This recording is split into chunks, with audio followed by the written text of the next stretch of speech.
Boats abandoned after Hurricane Ian left them wayward are still crowding our beautiful shorelines. From the yacht basin to our vital mangroves, these eyesores have been piled up for more than a year. Wink News reporter Liz Byro joins us live from San Carlos Boulevard in Fort Myers. Liz, who's responsible for cleaning them up? Amanda, it is a bit confusing, but essentially derelict vessels can be removed by the owners, local government, or the state, and it all depends on location.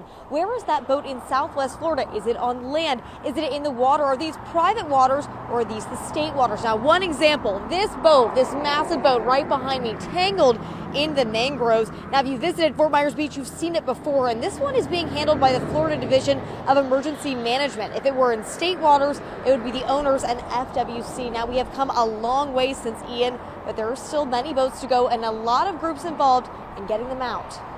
After Hurricane Ian, no matter where you looked in Southwest Florida, there were boats scattered in places they shouldn't be, piled on land, smashed against each other at the docks, tangled in the mangroves. Today, many have been removed, and yet it's really sad that there's still so many capsized boats laying around. You see them at the Old Bridge Marina, one of the last dog piles of boats at the Fort Myers Yacht Basin, while you cross over the Edison Bridge, and where I found this girl gang outside Joe's Crab Shack in downtown Fort Myers. It almost looks like something was staged. At first I thought if they did it like an amusement park where you put a boat, I didn't realize they were real boats. Pat Heckin-Lively is visiting her friends from Omaha.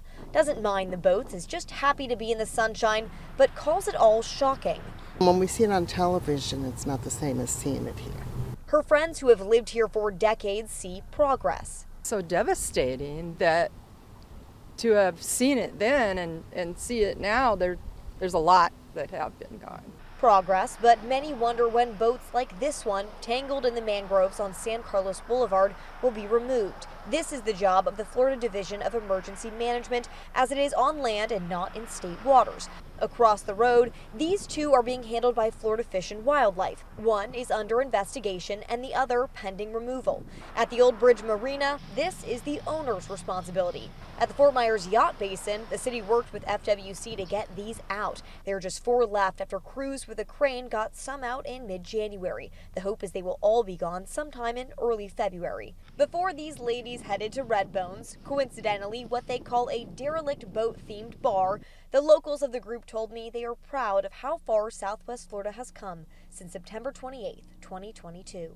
That has been done. I know there's still a lot to do, but I think they've been doing a really good job of trying to get everything back to normal. Post Ian, FWC officers addressed more than 4,200 vessels to see if they were derelict or at risk of becoming derelict. Now, most boats removal was facilitated by the owner or their insurance companies, and to date, the state has worked with 450 owners to get their boats out. Now, I'm still working to figure out a timeline for when this boat behind me and the many others trapped in the mangroves will be removed. I'm live on San Carlos Boulevard. Liz Byro, Wink News.